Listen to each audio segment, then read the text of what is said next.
How's it going, everyone? It is Drago, and we're back with another chapter of Fairy Tail, not 100 Year Quest, Fairy Tail, chapter 545.5. So this is a one-shot. The one-shot's name is The Path You Believe In.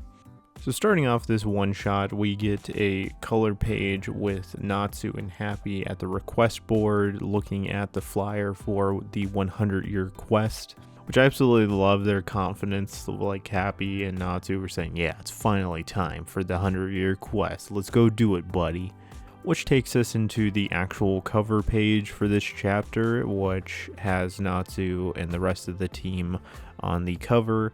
And this was kind of hinted at a couple weeks ago because you saw Mashima post a little corner of this photo online. I think this is such a fun color page, and also it's very interesting to note a few details. Since Mashima hasn't drawn Fairy Tail in a while, some of the characters do look different. Natsu is the most noticeable from this cover because he is looking definitely different from how Mashima used to draw him, and also Lucy, I would say. And throughout this chapter, you're going to see a bunch of people's faces being probably a lot more rounder and I guess maybe more streamlined than what they used to be. You can definitely tell from Mashima being away from Fairy Tail for a little while that his art style's definitely changed in the meantime. Picking up the chapter, we are at the Fairy Tail Guild, and Makarov is just straight up denying Natsu the ability to go on the 100 Year Quest, and I love that they did not forget about it, because like Natsu is like, why are you doing this to me? And he's like, you're not even an S-Class wizard, buddy. You didn't even pass the S-Class trial. How do you think you can even go on the 100 Year Quest? And I love that Mira is the one to explain everything here, because obviously you had S-Class, but you have like levels above S-Class with SS Class, the 10-Year Quest, and then obviously the 100 Year Quest. And Natsu didn't even make it to S-Class, so he definitely shouldn't make it to a 100 Year Quest. I love that Natsu is just like sulking immediately about this, and Makarov says, you know, see, you ain't ready yet. And Natsu's just like, screw it, I'm gonna do it anyway, and just grabs the flyer and straight up books it out of the guild. And I guess they didn't really teach him very well off of the Galuna Island incident, because I mean, they didn't really punish him too much there. So like, what were they expecting when Natsu just straight up steals the 100 Year Quest and is gonna go on that job? Which has Makarov and the rest of the guild shocked that Natsu's doing this, and he just says everyone go after him, and you get the whole guild going after Natsu. And I love Urza's rallying everyone to go capture Natsu. Also additionally Happy, I almost forgot about that. I absolutely love that this chapter is taking place before the final chapter of Fairy Tail, and I actually wish we would have had this chapter at the time, because I love the additional context you get for things that happen in the final chapter and obviously future events. And I love that you get Lucy picking out her dress for her book award. It is cool to see, like, you know, how she was picking. She has Wendy and Levy with her. Also, almost forgot to add that Carla's there too. I love that they're all so excited for her winning this award. And then Lucy's just like, but my book's not selling. Before they get the chance to talk any bit more, you get Natsu breaking into their conversation and the rest of the guild also following him. And this is where Urza just demands that they come join her in taking on Natsu. So you get Gajiel running into the room, and he sees Levy, and I like that he actually stopped for her when she called for him. And he was going to chat with Levy, but she realizes obviously that he's on a mission to go stop Natsu right now, and she's like, never mind, I'll tell him tomorrow. And that thing that she was going to tell him tomorrow was obviously about her having a baby with him. Obviously happens in the final chapter that they talk about that. It's kind of a sweet moment that she was actually going to straight up tell Gajiel right now that he's about to be a father, but because he is so busy caring about trying to take down Natsu, she's like, I'll just wait. Sometimes Natsu lives in pure oblivion because he's like, why is everyone chasing after me? Like, what did I do? And then Happy's like, seriously, dude, you don't know? Like, you just stole the 100-year quest and like, you know, everyone is coming after you to take the job back. And Natsu's like, you know what, screw it, I'm still doing it anyway because I'm gonna do this quest. And Happy's just like, you know they're gonna punish us, like, what are you doing, Natsu? And he's like, screw it, I'm doing it anyway. Which is right when Gray and Juvia pull up on Natsu and Gray hits him with a ice make floor. I'm not sure what move Natsu does to bounce himself off the floor with his flames. It looks quite different from Natsu's normal flames. Even Gray says like, what the heck kind of move is that? And they go to clash. I love that each punch that Natsu takes on Gray, one article of clothing gets removed. So like he had his jacket on, then it's just a shirt, then he takes his shirt off, then he's just in his shorts, and then he's completely naked. Is this the first time that Natsu's been on the gag of, you know, saying Gray, your clothes? Because usually it's always the women in the guild, and I don't think Natsu's really ever, you know, said, Gray, where's your clothes at? With Gray completely naked, he asks Juvia to help by using her water magic, and Juvia is completely stunned right now since Gray is naked and she's on the ground and can't handle it, which gives Natsu and Happy the opportunity to get away from the guild, and they're just like, hey, we can't be on the ground anymore, we gotta fly. And I love that they look into the sky and they're just like, nope, not going there. And I love that you see all the Dragon Slayers in the sky with their Exceeds, except for Loxus, to where I love the fact that he's using Freed to fly him around. And Natsu says that Freed is Loxus's cat, and he's like so shocked by this, like, what is going on, Loxus? But to be honest, I had such a laugh seeing this page with Freed just carrying Loxus, and he looks so unenthused. Like, both of them don't look very happy about this situation, to have to like hold one another and fly in the sky. I mean, you know, Freed's loving it, but like Loxus does not look enthused in the slightest, which is where you get Ichiya sneaking up on Natsu. He's like, hey, how you doing, buddy? And they just have a little conversation, which gets interrupted by Evergreen and Bixlow, which Natsu and Happy just book it out of there, and you get a few of the other guild members looking for Natsu, which has Natsu get found by Urza.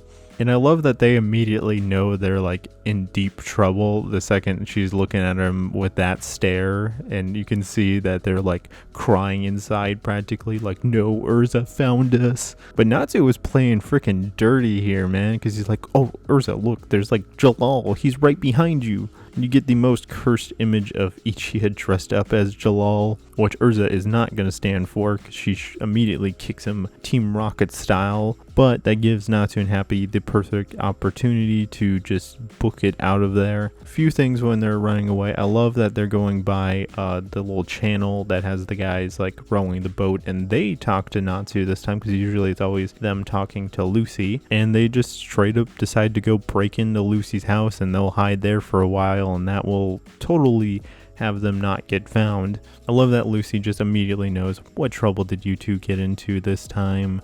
And Natsu just decides to not tell her and like, hey, call up Cancer, we're gonna like change our looks completely, no one will recognize us, we'll get out of this scot-free. And Natsu does not like the look that Cancer gave him with him being bald and Happy having an afro, so he just straight up punches him Team Rocket style as well. Even Lucy's like, dude, if you're trying to be quiet and like hide here, you're doing a terrible job. And I don't know if Natsu just didn't know that the award ceremony was happening tomorrow, because Lucy's like, hey, I have the award ceremony tomorrow, I need to like be ready for this. And Natsu's like, oh cool, I want to go, that'd be really fun. And I like that Happy just wants to go eat some fish there.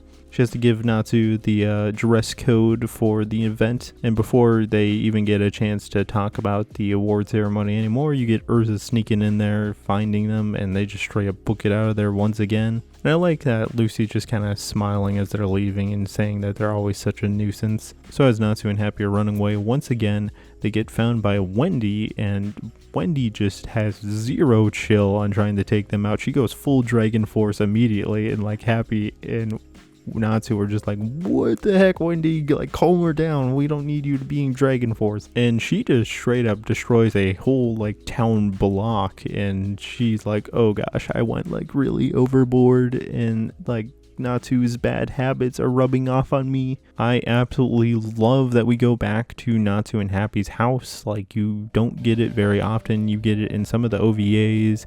You had it in one of the Tartaros endings and like Tenro Island. That's about it. And as Natsu and Happy enter their house, Urza's already there waiting for them. Additionally, I absolutely love that Mashima kept all the details in Natsu's house with him like keeping things from the jobs that they go on. Like, you see Lucy's maid outfit, you see the king's crown, you see the salamander signature from when he first met Lucy.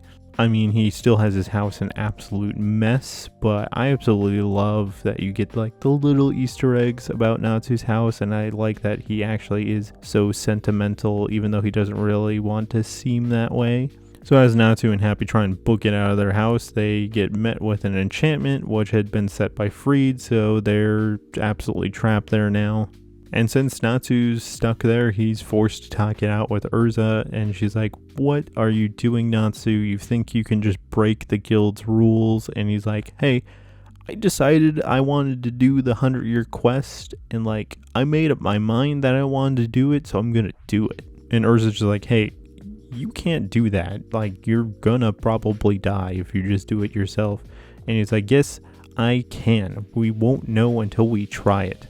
And Urza's just like, "Why are you so desperate to do this, Natsu?" And he's like, "Hey, this is like the craziest adventure I could possibly go on, and no one's pulled it off, and that gets me all fired up." And actually, if you've been paying attention to what Natsu's been saying, he said we and everyone, and Urza's like, "Everyone? Like, what are you talking about, Natsu?"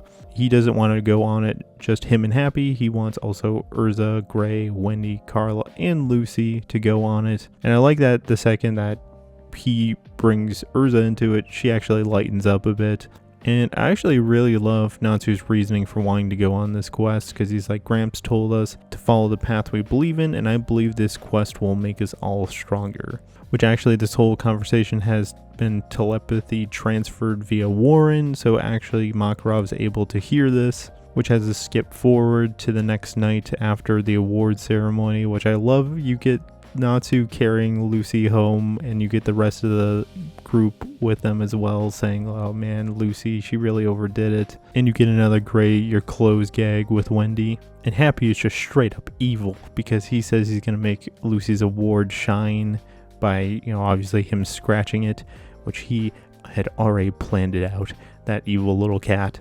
And as they're all just kind of walking back to Lucy's apartment, they get stopped by Makarov with him saying that they have his permission to go on the 100-year quest, which has Natsu absolutely ecstatic that he's able to go on this quest.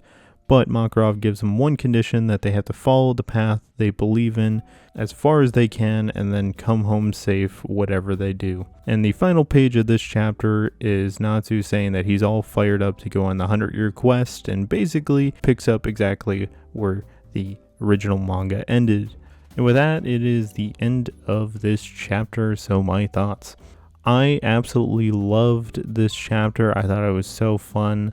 I think it added so much fun little details to the finale of Fairy Tail. I like the whole reasoning as to why Natsu's able to go on the 100-year quest with the rest of the team, because obviously he isn't S-Class. The only one S-Class on their whole team is Urza, and I don't even know if Urza would have been qualified to go on the 100-year quest, because I don't know what level she would have been at, like if she is at like SS 10-year, like if Makarov would have let her do any of those.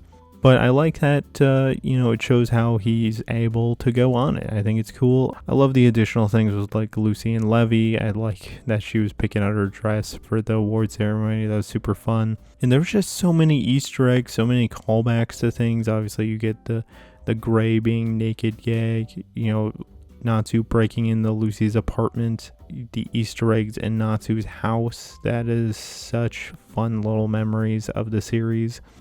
Kind of hope they'd animate this to be a real episode, because that would be so fun to get this additional context in an animated format, which it's a pretty real possibility that they could do, because they've done these one-shots as episodes before. I honestly had so much fun with this chapter. It was such a delight to read. And it's actually just so nice to have Mashima do a chapter again, even though the art style is a little different. But I really enjoyed it. I had such a fun time with this chapter. So what are your guys' thoughts on this chapter? Leave it in the comments below. Thank you for watching, and this is Draco, signing out.